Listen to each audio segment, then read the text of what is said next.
Bapak modalin nggak waktu itu berapa Pak anak Ya. untuk berbisnis? Gimana? Bapak modalin berapa Pak waktu pertama mulai bisnis? Yang pertama, yang anak pertama, saya tidak modalin apa-apa, saya beri sertifikat. Nih, Buat nggak ada buat jadi modal dengan gitu. sertifikat itu dia pergi ke bank. Dan saat itu saya acung jempol. Karena dia langsung bisa mendapatkan pinjaman 800 juta.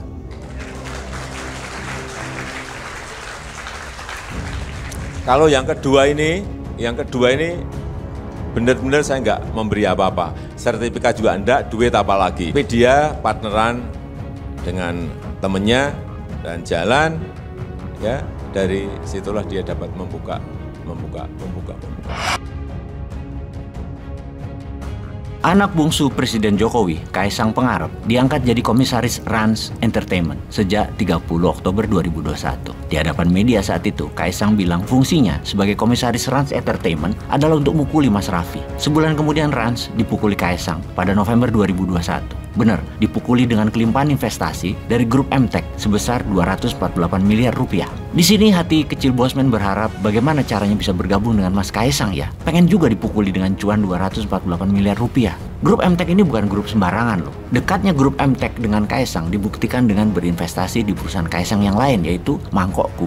Grup MTech bersama Alpha JWC Ventures menggelontorkan dana 7 juta dolar ke Mangkokku. Sebulan setelah mendanai Mangkokku, Juli 2022 giliran grup MTech yang ketiban rezeki dengan masuknya investasi dari grup Sinarmas sebesar 200 juta dolar atau 3 triliun rupiah untuk membeli kepemilikan di aplikasi dompet elektronik Dana milik grup MTech. Alpha JWC Ventures adalah perusahaan modal Ventura yang didirikan di negeri surga pajak Cayman Island. Sangat sering mendanai bisnis Kaisang mereka. Sebuah strategi bisnis yang pintar untuk membiayai dan berinvestasi di pengusaha muda tersebut. Karena itu seantaranya Bosman pengen banget bisa bermitra dengan sang Kaisang. Ada saran, bagaimana bisa kenal beliau? Hebat loh dia, pengusaha awalnya dari lapak kaki 5 dengan jualan pisang hingga saat ini masuk kategori pengusaha berhasil dengan beragam bisnis. Ada 13 usaha bisnis Kaisang yang saat ini dia dapat sebelum menikah. Seperti misalnya 1, Sang Pisang. Bisnis olahan pisang ini menjadi bisnis yang paling besar dimiliki oleh Kaisang, di mana kini sudah tersebar di 25 kota dengan lebih 73 outlet dan sekarang sudah memiliki 1.500 orang karyawan. Home Pimpa Gamers yang merupakan bisnis hiburan yang menjual berbagai macam produk board game dengan merek Home Pimpa Games yang membawa pesan toleransi dan mengedepankan budaya Nusantara. Kemudian ada Sang Javas atau itu adalah bisnis clothing line. Kemudian Ternak Kopi. Kemudian ada Madang, aplikasi untuk menjebatani ibu-ibu yang jago masak dengan pembeli.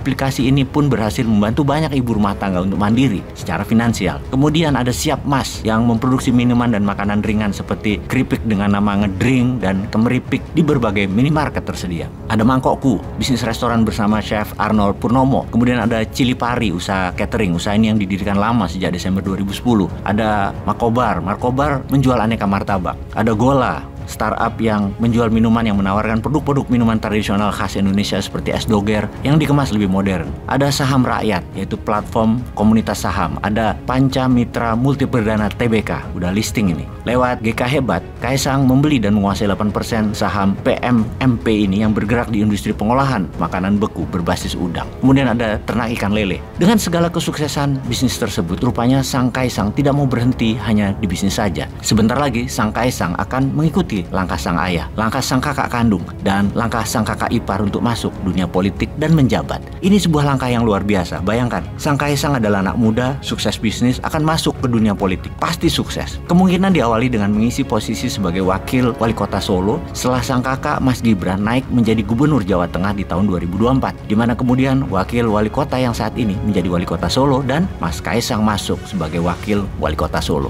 Langkah masuk ke politik ini penting karena prestasi keluarganya yang mengkilap kinclong di bidang politik dan pejabat daerah memerlukan kontribusi dirinya juga masuk di kancah politik. Mengingat Jawa Tengah memerlukan peran sang kakak Mas Gibran agar jangan Solo saja yang berkembang pesat dan makin indah. Jawa Tengah juga harus lebih cantik dan indah. Jawa Tengah saat ini provinsi yang kurang mengkilap prestasinya. Pastinya nanti di tangan Mas Gibran di tahun 2024 pasti Jawa Tengah lebih kinclong. Di sisi sang adik bungsu, mudah-mudahan segera berkiprahnya Mas Kaisang di politik bisa cepat dan lancar sehingga usaha-usahanya bolehlah dipegang oleh Bosman. Juga network bisnis-bisnisnya dilanjutkan oleh Bosman. Lumayan loh buat menghilangkan hater Bosman yang makin banyak ini.